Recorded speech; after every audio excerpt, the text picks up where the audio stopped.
लिखिए जी। शिया वक्फ बोर्ड के पूर्व अध्यक्ष वसीम रिजवी ने हाईकोर्ट में एक याचिका दायर करके कुरान के 26 आयतों को हटाने की बात किया है, जिसे लेकर पूरे मुल्क हिंदुस्तान ही नहीं दीगर ममालिक में मुसलमानों को काफ़ी ठेस पहुंचा है, जिसको लेकर चौक चौराहों पर गली कूचों में मुसलमानों द्वारा आवाज़ उठाई जा रही है। इसी सिलसिले में हम मदरसा मजहरुल उलूम के उस्ताद वसीउर रहमान नदवी से जानने की कोशिश करेंगे कि किस तरह की ये मामला है और इस तरह के मामला से मुसलमानों को किस तरह की आहत हुई है। वसीउर रहमान नदवी जो हमारे सामने हैं, हम उनसे जानने की कोशिश करेंगे कि वसीम रिजवी ने जो बयान दिया है, इस तरह के बेतुका बात को उन्होंने क्यों उठाया है और इस तरह की बात उठाने से मुसलमानों को किस तरह का धक्का पहुंचा है। हमारे सामने वसीउर रहमान साहब हैं। क्या प्रोपगंडा वसीउर रहमान जी जो वसीम जो किए हैं, क्या मामला है? बिस्मिल्लाहिर्रहमानिर्रहीम व बिही नस्तईन। वसीम रिजवी साहब का जो बयान 26 आयतों के ज़रिए के लिए कुरान करीम की जो 26 आयतें हैं उसको निकालने की जो बात कही गई है, और उन्होंने ये कहा है अपनी बातों में एक वकील के साथ रहते हुए कि इन 26 आयतों से जुल्म का तालीम मिलता है, और जुल्म का जब तालीम का मामला आएगा तो पूरे कुरान में कहीं पर भी ऐसा लफ्ज़ नहीं है, बल्कि इसके तोड़ के लिए अल्लाह के रसूल अल्लाह रब्बुल इज़्ज़त ने कुरान करीम में आयत नाजिल किया कि अल्लाह ताला किसी पर जुल्म नहीं करता है। जहाँ तक बात रही जिहाद की, तो वसीम रिजवी को ये पता ही नहीं है कि जिहाद का मतलब क्या होता है। जिहाद जुहद से बना है। जिहाद का मतलब होता है कोशिश करना। इसको एक छोटी सी मिसाल से यूँ समझिए कि अगर आप मुझे मारने की कोशिश करेंगे या मारने के लिए आएंगे, तो हम अपने प्रोटेस्ट के लिए, अपने बचाव के लिए जो भी रवैया इख्तियार करेंगे उस चीज़ का नाम जिहाद है।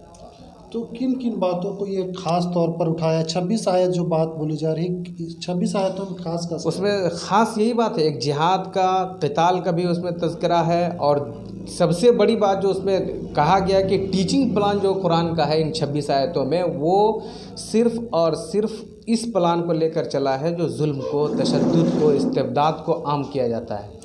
तो इस तरह की मंशा उसमें आने की क्या कारण है? कैसे हम कह सकते हैं कि क्या मंशा रहा होगा? इसमें तो दो बड़ी वजह हो सकती है वसीम रिजवी की। एक तो ये है कि उसको हेडलाइंस में आना हो, चाहे वो इलेक्ट्रॉनिक मीडिया में हो या प्रिंट मीडिया में हो। दूसरी वजह ये हो सकती है कि शिया वक्फ बोर्ड के ये साबिक सदर रह चुके हैं, हो सकता हो उस कुर्सी को अपनाने के लिए फिर वो रवैया अपना रहे हों राजनेताओं या उनके पीछे जिनके इशारों से वो काम करना चाहते हैं। ये ज़बान उनकी नहीं है, ये तो उसकी ज़बान से ही पता चलता है।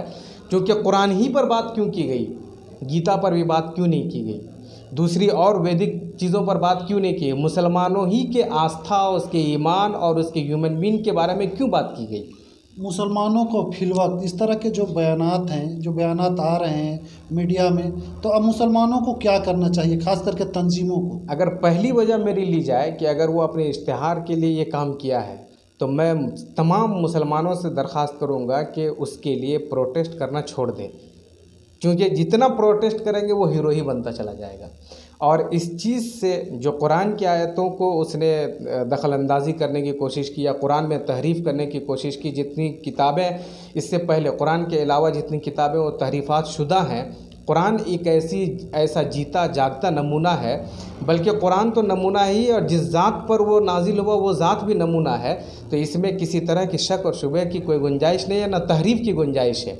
मैं इस सिलसिले में यूपी गवर्नमेंट के जो वज़ीर आला हैं योगी आदित्यनाथ जी से मैं दरख्वास्त करूंगा कि वसीम रिजवी पर जिस तरह की कार्रवाई हो सके, क्योंकि ये आस्था की बात है, ईमान की बात है, कुरान की बात है, और कुरान हमारी एक धार्मिक किताब है। उस धार्मिक किताब के लिए अगर कोई चीज़ कोई बोलता है तो उसके लिए जो भी इंडियन लॉ के हिसाब से उन पर कार्रवाई होनी चाहिए वो होना ही चाहिए और उसको करना चाहिए।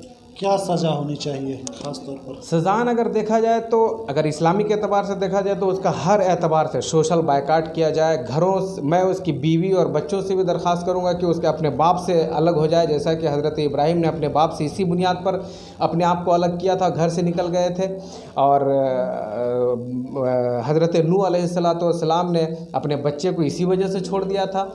तो ये तमाम मामलात को, और पीछे हम जब नीचे अपने कर्न अव्वल को आवाज़ देंगे तो हमें यही बात और इसी का सबक मिलता है कि हम उन तमाम चीज़ों में जिसका ताल्लुक़ हमारे ईमान से हो, जैसे कि हमारे हिंदुस्तान के निज़ाम और उसके कानून, और उसका सबसे बड़ा ज़िम्मेदार जो है हुकूमत हिंद से भी मैं दरख्वास्त करूँगा कि वो इस मामले को थोड़ा आगे बढ़ कर ले, और इसको प्रोटेस्ट जो भी किया जा रहा है मुसलमानों के ज़रिए से, इस प्रोटेस्ट से मैं दरख्वास्त करूँगा कि ना करें, बल्कि इससे ज़्यादा बेहतर है कि उसका बायकाट किया जाए। सोशल बायकाट से क्या होगा? क्या हम अगर सोशल बायकाट करते हैं तो कहीं ना कहीं उनको सह दूसरे लोग देंगे, तो क्या इस तरह की बात तंजीमों द्वारा आएगी? अल्लामा इकबाल का एक शेर है, फूंकों से ये चिराग बुझाया न जाएगा।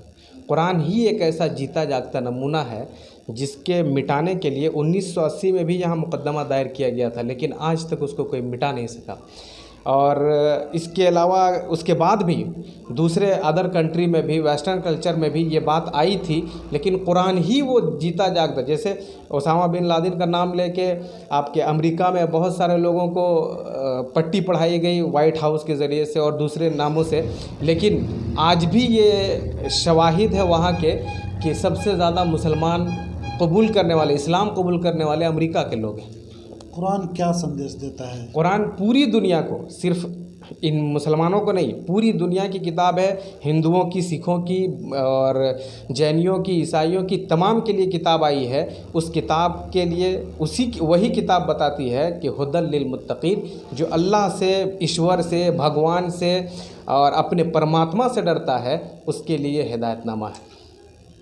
भारत जैसे मुल्कों में इस तरह की बात किया जाता है, लेकिन सरकार कहीं ना कहीं ठोस कदम नहीं उठा पाती है, तो सरकार से क्या कहें?